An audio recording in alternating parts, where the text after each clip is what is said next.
हमारे यहां बड़ा आलिम कौन है? मैं कराची में था ना, किसी जलसे में तकरीर कर रहा था, कोई ऐसी मसला आया, बीच में मैंने बयान किया। एक मारूफ डॉक्टर है हमारी मीडिया की दुनिया की, तो एक बंदे ने मुझ पर सवाल कर दिया, मौलाना साहब आप ये मसला तो यूं बयान कर रहे हैं, फलां डॉक्टर साहब से तो मैंने सुना, उन्होंने तो यूं बयान किया, आगे मेरे इख्तिलाफ कर दिया उन्होंने। मैंने कहा जी फिर आप मेरा मसला मानेंगे या डॉक्टर साहब का मानेंगे? कहने लगे जी मैं उनका मानूंगा, आपका नहीं मानूंगा। मैंने कहा वजह तरजीह भी होनी चाहिए ना, गलती है तो मैं तस्लीम करूंगा, इंसान हूं, गलती हो जाती है। अगर मैंने गलत मसला बयान किया बड़े मजमे में मैं एतराफ करूंगा, आप बताइए वजह तरजीह। कहने लगे जी वो बहुत बड़े आलिम हैं, वो डॉक्टर साहब बहुत बड़े आलिम हैं। मैंने कहा जी क्या दलील है उनके बड़े आलिम होने की?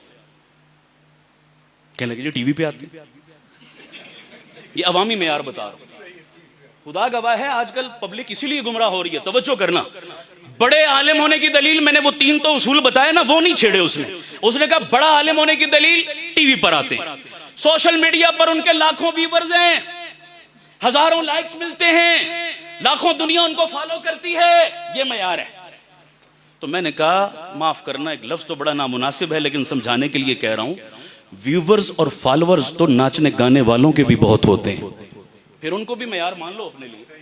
ये मयार है आपके यहाँ? क्या जाहिलाना बात करते हो बाबा? मैंने कहा मुझे जानते हो? कहने लगे हाँ। मैंने कहा मैंने किस मदरसे से पढ़ा? कहते मुझे पता है। मैंने कहा मेरे उस्ताद कौन? मुझे पता है। कहने लगे, मैंने कहा मेरी इल्मी हैसियत, मेरा बैकग्राउंड क्या? कहने लगे मुझे पता है।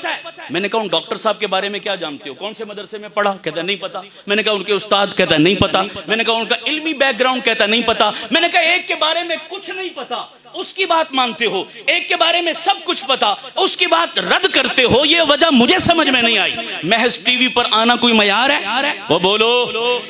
कहते जी उसको ईसाई आलिम कहते हैं। क्या कहते हैं जी? यहूदी आलिम कहते हैं। उन डॉक्टर साहब को हिंदू आलिम कहते हैं। तो मैंने कहा कहते रहे, मेरी सेहत पे क्या फर्क पड़ता है? तवज्जो करना, मैं जुमला बड़ा कीमती बोलने लगा हूं। मैंने कहा सारी दुनिया उसे आलिम कहे मैं नहीं मानूंगा। कहने लगे क्यों?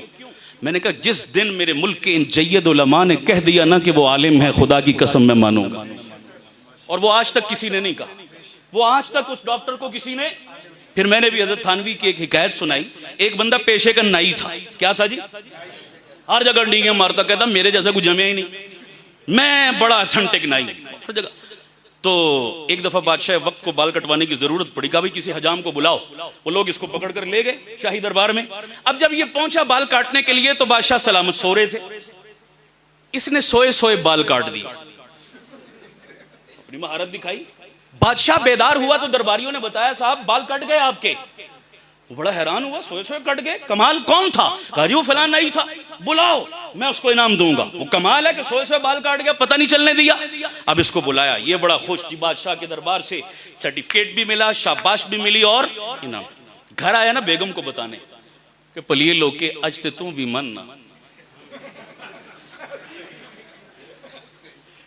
ये सब मान लेती है दुनिया, वजारत दाखिला को मनवाना। वो कोई अल्लाह वाले बुजुर्ग थे ना, बड़े पीर, बड़ी इज्जत थी, लोग हाथ चूमते थे। घर में बीवी इतनी इतनी गालियां निकालती, टके की इज्जत नहीं। वो बेचारे परेशान, या अल्लाह बाहर लोग मेरे जूते उठाते हैं और घर में ये इतनी मन मन की गालियां देती है। एक दिन घर में आया तो बीवी को कहने लगी अल्लाह की बंदी आज तो मान जा। उसने कहा क्यों? कहा तूने देखा मैं यूं हवा में से उड़ के गया हूं, आज मेरी करामत, हवा में से उड़ता हुआ मैं घर के सहन से गुजर के गया था, देखा तूने? मैंने कहा अच्छा ये तू था? हाँ मैं ही तो था, और कौन था? तो कहने लगी ताई मैं आंखें डिंगा डिंगा क्यों पे उड़ जाए, शक मैंने पै गया सी पहले, उसने कीड़ा निकाल के ही छोड़ना है। सुनो एक जुमला कहने लगा हूं, खुदा की कसम दुनिया माने कमाल नहीं है, घर की बीवी माने कमाल है। और ये कमाल अगर किसी शख्सियत में था तो उसे मोहम्मदुर रसूलुल्लाह कहते हैं। सबसे पहले घर की बीवी रत्बुल लिसान है, आका आपसे कोई नहीं है। अब ये मेरी बात दूर निकल जाएगी, ये कमाल है क्योंकि बीवी लिबास है, उससे ज्यादा इंसान की शख्सियत को कोई और ये मामूली बात नहीं है। तो बेगम को कहने लगा तू भी मान ना, आज तो बादशाह भी मान गया है, मेरे नई पुणे को, मेरी मास्टरी को, मेरे उस्तादी को। बीवी बड़ी समझदार थी, जुमला सुनना। बीवी कहने लगी बादशाह जैसे 100 मिलकर भी तुझे उस्ताद कह दें मैं फिर भी। अब ये उससे लड़ पड़ा, कहता तुझसे मेरी तारीफ इज्जत बर्दाश्त नहीं होती, तू मुझसे जलती हसद करती। उसने कहा बात हसद की नहीं, बात उसूल की है। उसूल क्या है? उसने कहा उसूल ये है कि बादशाह को क्या पता कि नाईपुना क्या होता है। वो बादशाह है, नाई नहीं है। वो समझ आ रही नहीं आ रही? उसको इस फन की बारीकियों का कुछ नहीं पता। तो बादशाह जैसे 100 मिलकर तेरी। हाँ, मैं तुझे उस्ताद उस दिन मानूंगी जिस दिन तेरे साथ के 4 नाइयों ने मिलकर तुझे उस्ताद कह दिया, और वो आज तक किसी ने नहीं कहा। फलां टीवी पर आ गया, फलां मीडिया पर आ गया, फलां सोशल मीडिया पर आ गया, फलां के इतने फॉलोवर हो गए, फलां को इतने लाइक मिल गए, फलां ने उसकी तारीफ कर दी, फलां ने उसकी तारीफ कर दी। क्या तमाशा है? दीन को बाजीचा अतफाल मत बनाओ, दीन को खिलवाड़ मत करो, अल्लाह के कुरान के साथ जुल्म मत करो। कुरान समझने के लिए बहरहाल तुम्हें उलमा के दरवाजे पे आना पड़ेगा। आखिरी बात कह के बात खत्म करता हूं। ये अंधेरों की तज़किरा कर रहा हूं। अंधेरों वालों को सींग थोड़ी होते हैं। ये अंधेरे वाले ना जिनका मैं जिक्र कर रहा हूं। हाँ, रोशनियां तो मौलाना जला रहे हैं ना। खैर, आखिरी बात कहने लगा हूं। हमारे पिंडी में एक एकेडमी है।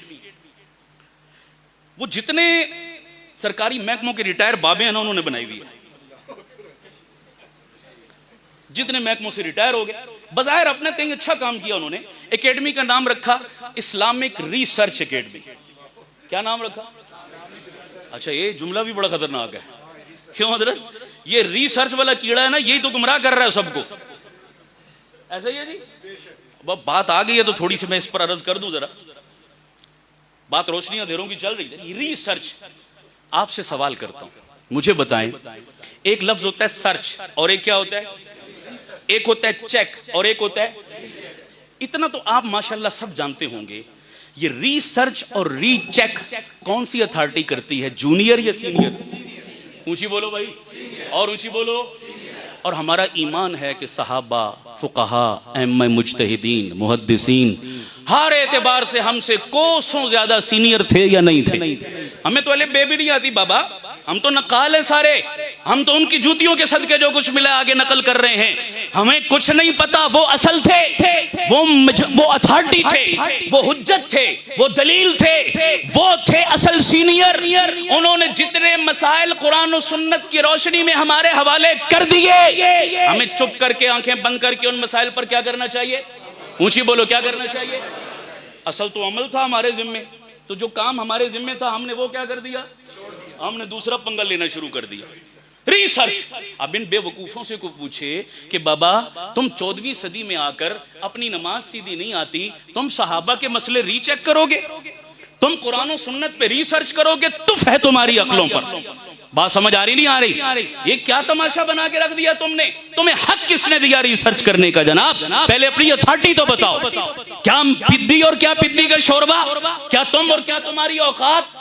कभी आजकल के किसी डॉक्टर को चैलेंज करना गवारा नहीं किया, किसी इंजीनियर की तहकीक को चैलेंज करना गवारा नहीं किया, किसी साइंटिस्ट की तहकीकात पे रिसर्च करना गवारा नहीं किया। तो क्या कुरान और सुन्नत ही इतना लावारिस रह गया कि जो एरा गैरा उठे वो रिटायरमेंट के बाद कुरान पे रिसर्च शुरू कर दे? भाई रिसर्च का तो मतलब ही ये है कि पहली सर्च पर हमें एतमाद, उसका तो माना ही ये बनता है बाबा। तो तुम सहाबा की तहकीकात पर एतमाद करते हो या नहीं करते? बोलो। अइम्मा मुज्तहिदीन और फुकहा की तहकीक पे एतमाद करते हो या नहीं करते? तो उन्होंने मुझे दावत दी रिसर्च एकेडमी में। मैं चला गया, वो मौजू कुछ और था, लेकिन मुझसे पहले एक प्रोफेसर साहब वहां खड़े हुए, वो गुफ्तगू कर रहे, तो मैं पहुंचा तो मेरे कान में उनकी बात पड़ गई। कहने लगे जी अल्लाह ताला कुरान में फरमाते हैं वलकद यस्सरनल कुरान, हमने कुरान को क्या बनाया? कुरान आसान है। अल्लाह कहता है इन मौलवियों ने चक्रों में डाला हुआ है। वो सारा नजला लिस्से से गिरता है ना। समझ आ रही नहीं आ रही? लिस्सा मौलवी है बेचारा जनाब, वो रगड़ दिया। मौलवियों से जान छुड़ाओ। मौलवियों ने फिरकावारियत में डाला हुआ है। अपनी दुकान अपने पेट की खातिर ये कौम को पीछे लगाए रखते हैं। आसान है कुरान, अब तो हर जुबान में तर्जुमे भी मिलते हैं। घर बैठो और खुद क्या करो? खुद सीखो, खुद समझो। ज्यादा जरूरत है तो ऑनलाइन आ जाओ। समझ आ रही नहीं आ रही? गूगल तुम्हारा उस्ताद, गूगल तुम्हारा शेखुल कुरान है, गूगल तुम्हारा शेखुल हदीस है। उससे पूछो, वो तुम्हारी रहनुमाई करेगा। मौलवियों की कोई जरूरत नहीं। फिर साथ एक लॉजिक और दलील भी पेश की। कहने लगे जी अल्लाह ताला कुरान में कहता है तिबयानन लिकुल्लि शै, हमने हर चीज को कुरान में क्या कर दिया? भाई हर इल्म जब हर चीज कुरान में मौजूद है तो मुझे मौलवी के पास जाने की क्या जरूरत है? ये लॉजिक पेश की। हर चीज कुरान में मौजूद, अल्लाह कह रहा है, मौलवियों की क्या जरूरत? बड़ा मुझे दुख हुआ यार, ये देखो कितनी बड़ी जहालत ये फैला रहा है और कितने लोगों के ज़हन खराब। खैर जब मेरा नंबर आया तो मैंने भी असल मौजू को तो छोड़ दिया, मैंने कह दिया अब इसी का ऑपरेशन जरूरी हो गया। समझ आ रही नहीं आ रही? हंगामी बुनियादों पे कभी ऑपरेशन करना पड़ता है, सीरियस केस आ जाते हैं। क्यों जी डॉक्टर साहब? हो जाता है ना जी, सारे काम छोड़ के आप सर्जन भागे भागे जाते हो, ऑपरेशन जरूरी है अभी, वरना काम खराब हो जाएगा। ये ऑपरेशन न किया, टांग न काटी तो जरासीम पूरे वजूद में खतरा होता है ना जनाब, फौरी ऑपरेशन।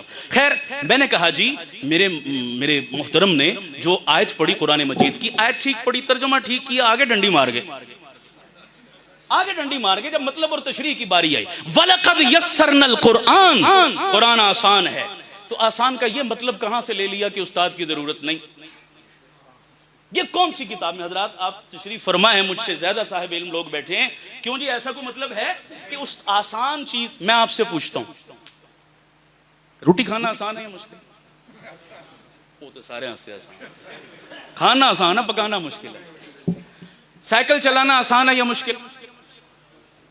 दो जवाब आ रहे, ज्यादा कह रहे हैं आसान, कुछ कह रहे हैं मुश्किल। अच्छा अब अगला सवाल, जहाज चलाना आसान है या मुश्किल? अब सबने कहना मुश्किल। हम देखते हैं 23 मार्च को जनाब वो परेड होती है और फिजा में तैयारे उड़ते हैं और वो कलाबाजियां लगाते हैं और करतब दिखाते हैं और हम इतना मुंह खोलकर जनाब उनको हैरान परेशान, या अल्लाह तैयारों की कलाबाजियां लग रही है, क्या है? एक जुमला कहने लगा, मुश्किल है उसके लिए जिसने चलाना सीखा नहीं, और आसान है उसके लिए जिसने चलाना, जिसने नहीं सीखा उसके लिए साइकिल भी मुश्किल, और जिसने सीखा उसके लिए जहाज भी क्या है? आसान। ये मतलब है इस आयत का कि जिसने इन उलमा के कदमों में बैठकर कुरान सीखा, कुरान उसके लिए आसान है, और गुमराही है उसके लिए जिसने अज खुद इंटरनेट पे बैठ के सीखा। अगर कुरान हिदायत देता है तो यही कुरान गुमराह भी करता है, नहीं करता? खुद कुरान का ऐलान है, युज़िल्लु बिही कसीरा व यहदी बिही कसीरा। और मैंने कहा रह गया तेरी दूसरी बात का जवाब, जी अल्लाह कहता है मैंने हर चीज को कुरान में बयान कर दिया, जब सब कुछ कुरान में, मौलवी के पास जाने की क्या जरूरत? मैंने कहा मैं भी एक बात करता हूं। कहने लगे क्या? अच्छा उस जुमला उसने ना सूरा कुबरा मिलाकर बड़ा मजेदार बनाया। कहने लगे हर मसले का हल कुरान में मौजूद और कुरान मेरे घर में मौजूद, मुझे मौलवी के पास जाने की क्या जरूरत? तो लोगों ने बड़ा अप्रिशिएट किया, क्या कमाल का जोड़ बिठाया इसने जनाब। मैंने कहा सेम ये जुमला मैं भी बोलता हूं, जरा करना वाह वाह। कहने लगे क्या? मैंने कहा हर बीमारी की दवा मेडिकल स्टोर में मौजूद, मेडिकल स्टोर मेरे घर में मौजूद, मुझे डॉक्टर के पास जाने की क्या जरूरत? मैंने कहा बोलो अब दो जवाब। आप क्या कहेंगे? मेरे डॉक्टर भाई बैठे हैं, बोलिए क्या मेरी बात दुरुस्त है? बोलो सारे। और जी डॉक्टरों ने दुकानदारी बनाई हुई है, अपनी फीस के लिए कहते हैं नहीं हमारे पास आओ। क्या ख्याल है मेरे ये लॉजिक दुरुस्त होगी? नहीं। आपका घर दवाइयों से भरा हो, लेकिन कब लेनी है, कितनी लेनी है, किस मिजाज के बंदे को कैसी दवा लेनी है, तमाम दवाइयों के बावजूद तुम डॉक्टर के मोहताज हो। कुरान और हदीस तेरे घर में तेरी जुबान वाला पड़ा तर्जुमा मौजूद है, लेकिन इसको समझना क्या, मतलब क्या, मफहूम क्या, तशरीह क्या और इसकी वजाहत क्या है, सारी अलमारियां भरी हैं किताबों की, फिर भी कुरान और सुन्नत के समझने के लिए उलमा के मोहताज हो। आ रही है समझ? नहीं आ रही? इतना काफी है जी। मैं वक्त बहुत हो गया, मैं माजरत चाहता हूँ, फिर बाकी उधार से ही यार जिंदा मुलाकात बाकी। व आखिर दावाना अनिल हम्दुलिल्लाह।